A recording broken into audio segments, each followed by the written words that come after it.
பிப்ரவரி மாதம் 15ஆம் தேதி. பொது காலத்தின் 5ஆம் வாரம், சனிக்கிழமை. முதல் வாசகம். தொடக்க நூலிலிருந்து வாசகம். அதிகாரம் 3, இறை வார்த்தைகள் 9 முதல் 24 முடிய. அந்நாட்களில் ஆண்டவராகிய கடவுள் மனிதனை கூப்பிட்டு, நீ எங்கே இருக்கின்றாய் என்று கேட்டார். உம் குரல் ஒலியை நான் தோட்டத்தில் கேட்டேன். ஆனால் எனக்கு அச்சமாக இருந்தது, ஏனெனில் நான் ஆடையின்றி இருந்தேன். எனவே நான் ஒளிந்து கொண்டேன் என்றான் மனிதன். நீ ஆடையின்றி இருக்கின்றாய் என்று உனக்கு சொன்னது யார்?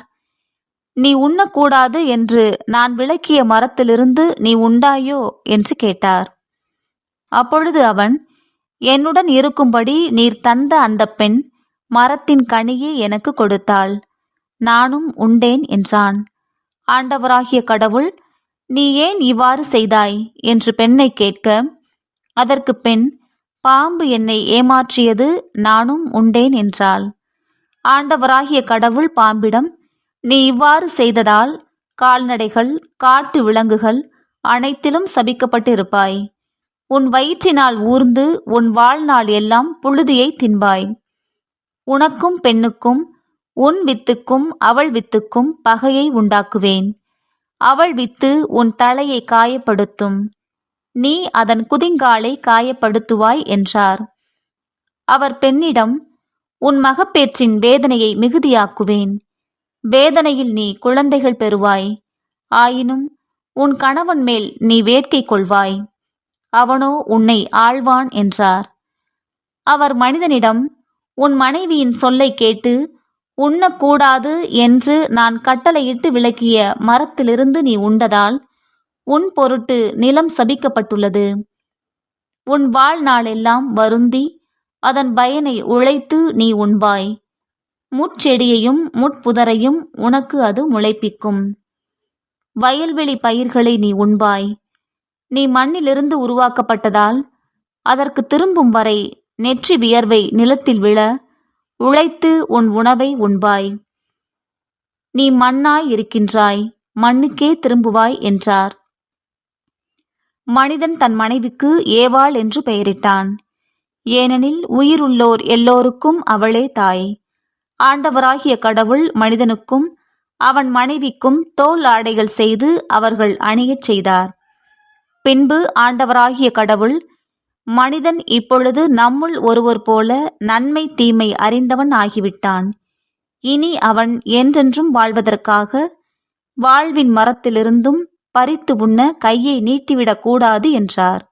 எனவே ஆண்டவராகிய கடவுள் அவன் உருவாக்கப்பட்ட அதே மண்ணை பண்படுத்த அவனை ஏதேன் தோட்டத்திலிருந்து வெளியே அனுப்பிவிட்டார். இவ்வாறாக அவர் மனிதனை வெளியே துரத்திவிட்டார். ஏதேன் தோட்டத்திற்கு கிழக்கே வாழ்வின் மரத்திற்கு செல்லும் வழியை காப்பதற்கு கெருபுகளையும் சுற்றிச் சுழலும் சுடரொளி வாளையும் வைத்தார். ஆண்டவரின் அருள்வாக்கு. இறைவா, உமக்கு நன்றி. நற்செய்தி வாசகம். மார்க்கு எழுதிய தூய நற்செய்தியிலிருந்து வாசகம். அதிகாரம் 8, இறை வார்த்தைகள் 1 தொடங்கி 10 முடிய. அந்நாட்களில் மீண்டும் பெருந்திரளான மக்கள் கூடியிருந்தார்கள். உண்பதற்கு அவர்களிடம் ஒன்றுமில்லை. இயேசு தம் சீடரை வரவழைத்து அவர்களிடம், நான் இம்மக்கள் கூட்டத்தின் மீது பரிவு கொள்கிறேன். ஏற்கனவே 3 நாட்களாக இவர்கள் என்னுடன் இருக்கிறார்கள். உண்பதற்கும் இவர்களிடம் எதுவும் இல்லை. நான் இவர்களை பட்டினியாக வீட்டிற்கு அனுப்பிவிட்டால் வழியில் தளர்ச்சி அடைவார்கள். இவர்களுள் சிலர் நெடுந்தொலையிலிருந்து வந்துள்ளனர் என்று கூறினார். அதற்கு அவருடைய சீடர்கள், இப்பாலை நிலத்தில் இவர்களுக்கு போதுமான உணவு அளிப்பது எப்படி என்று கேட்டார்கள். அப்பொழுது அவர் அவர்களை பார்த்து, உங்களிடம் எத்தனை அப்பங்கள் உள்ளன என்று கேட்டார். அவர்கள் 7 என்றார்கள். தரையில் அமர மக்களுக்கு அவர் கட்டளையிட்டார். பின்பு அந்த 7 அப்பங்களையும் எடுத்து கடவுளுக்கு நன்றி செலுத்தி பிட்டு பரிமாறும்படி தம் சீடர்களிடம் கொடுக்க அவர்களும் மக்களுக்கு அளித்தார்கள். சிறு மீன்கள் சிலவும் அவர்களிடம் இருந்தன. அவற்றின் மீது அவர் ஆசி கூறி பரிமாறச் சொன்னார். அவர்கள் வயிறார உண்டார்கள்.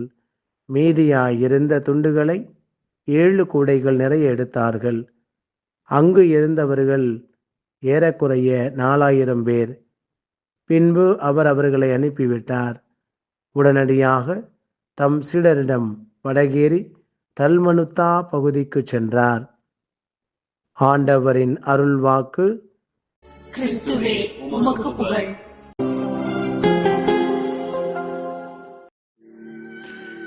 அன்புக்குரியவர்களே, ஒருவரது வாழ்வில் உண்மையான மகிழ்ச்சி என்பது அவர் உறவில் முழுமை நிலையை நோக்கி நடக்க முயற்சிக்கும் போது மட்டுமே சாத்தியம். இதற்கு மிகச்சிறந்த உதாரணம் நமது ஆதி பெற்றோர். நம் ஆதி பெற்றோரது வாழ்வை கிமு கிபி போல பா மு பா பி என்று 2ஆக பிரிக்கலாம். அதாவது பாவம் செய்வதற்கு முன், பாவம் செய்வதற்கு பின்பு என்பது இதனுடைய விரிவாக்கம். ஏதேன் தோட்டம் என்பது கடவுளின் தோட்டம். அது விண்ணகத்திற்கு இணையானது. அங்கு மகிழ்ச்சி நிறைவாகவே இருந்தது. துன்பமில்லை, துயரமில்லை. ஆனால் ஏதேன் தோட்டத்திலிருந்து அவர்கள் வெளியேறிய பின்புதான் எல்லா பிரச்சனைகளும் உள்ளே வர ஆரம்பித்தன. பாவம் செய்வதற்கு முன்பு ஏதேன் தோட்டத்தில் அவர்கள் இருந்த நிலையையும், பாவம் செய்த பின்பு அவர்கள் அங்கிருந்து வெளியேறிய நிலையையும் நாம் உறவு கண்ணோட்டத்தில் பார்க்க முடியும். பாவம் செய்வதற்கு முன்பு அவர்களது உறவு வாழ்வு எவ்வாறு 4 நிலைகளில் சிறப்பாக இருந்தது என்பதை நேற்றைய முன்தினம் சிந்தித்தோம். இந்த 4 வகையான உறவுகளில் சிக்கல் நேர்ந்ததே பாவம் என்றும் ஏதேன் தோட்டத்தை விட்டு வெளியேறிய நிலை என்றும் உருவகமாக சுட்டிக்காட்டப்படுகிறது. அதாவது மனிதர் தங்களது அறியாமையின் காரணமாக உறவுக்கு ஊறு விளைவிக்கக்கூடிய காரியங்களை செய்யும் போது தங்களது மகிழ்ச்சியை தாங்களே குறைத்துக் கொள்கின்றனர். பிறரும் மகிழ்வின்றி வாழ காரணமாகின்றனர். பாவத்திற்கு பின்பு 4 வகையான உறவுகளிலும் என்ன நடந்தது என்பதை குறித்து இன்றைய முதல் வாசகத்தினுடைய பின்னணியில் கொஞ்சம் சிந்திக்கலாம். முதலாவதாக, தன்னோடு இருந்த உறவில் நேர்ந்த சிக்கல். உம் குரல் ஒலியை நான் தோட்டத்தில் கேட்டேன், ஆனால் எனக்கு அச்சமாக இருந்தது. ஏனெனில் நான் ஆடையின்றி இருந்தேன், எனவே நான் ஒளிந்து கொண்டேன் என்றான் மனிதன். தொடக்க நூல் 3:10. ஆடையின்றி இருந்தது வெட்கமற்ற ஒன்றாக இருந்த நிலைமை மாறி அச்சத்தை தரக்கூடியதாக மாறிவிட்டது.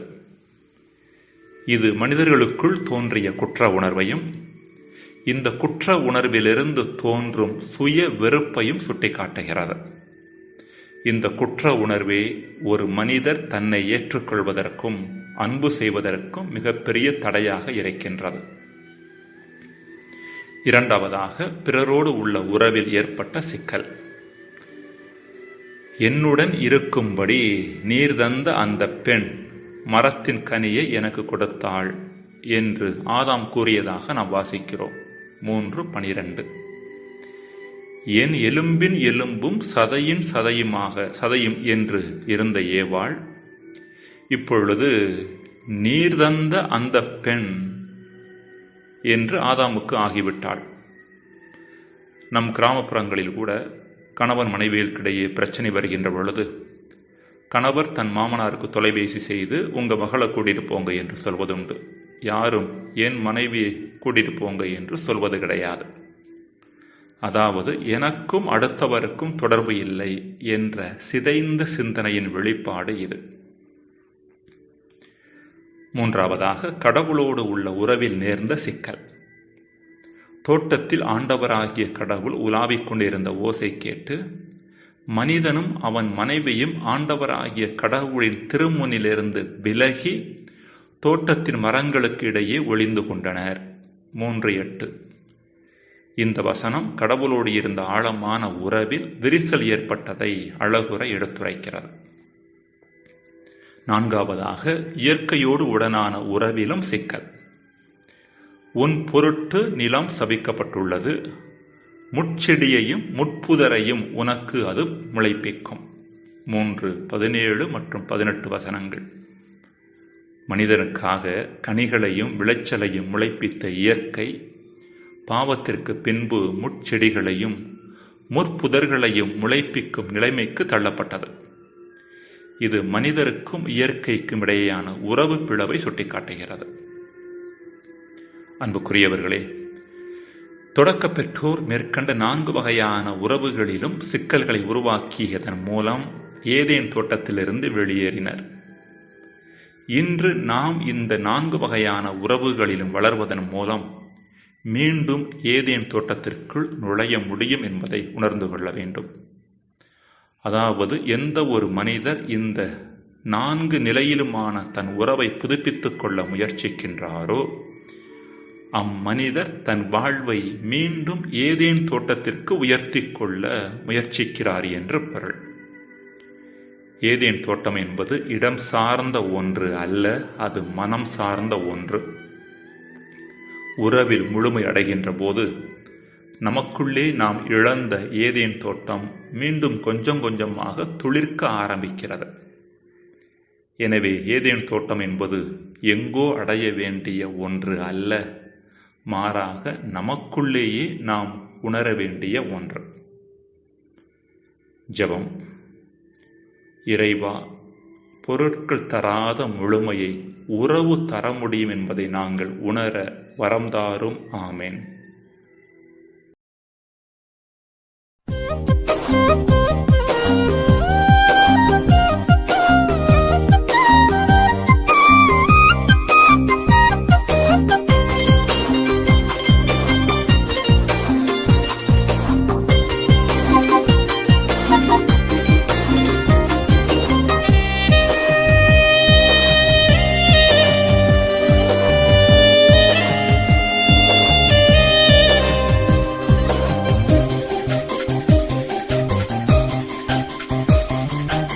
நினைவாகச் செய்யுங்கள், நிறைவாக வாழுங்கள், நிலையான என் அன்பிலே. உறவாக மலருங்கள், உருமாற்றம் காணுங்கள், இறையரசின் சாட்சியாகவே. பகிர்வதே ஆனந்தம், பகிர்வதே பேரின்பம், பகிர்வதே ஆனந்தம், பகிர்வதே பேரின்பம். நினைவாக செய்யுங்கள், நிறைவாக வாழுங்கள், நிலையான என் அன்பிலே. உறவாக மலருங்கள், உருமாற்றம் காணுங்கள், இறையரசின் சாட்சியாகவே.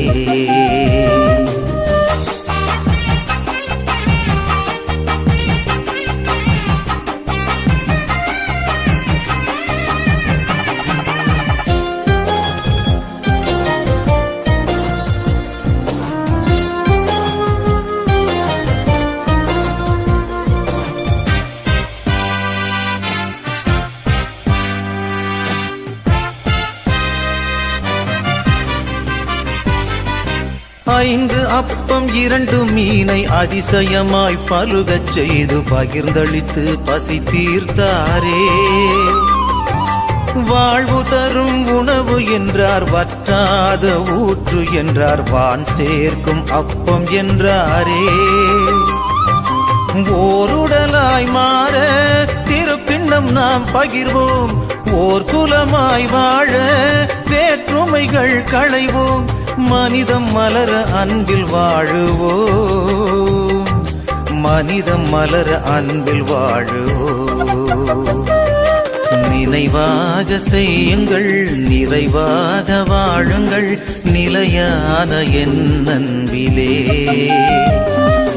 உறவாக மலருங்கள், உருமாற்றம் காணுங்கள், இறையரசின் சாட்சியாகவே.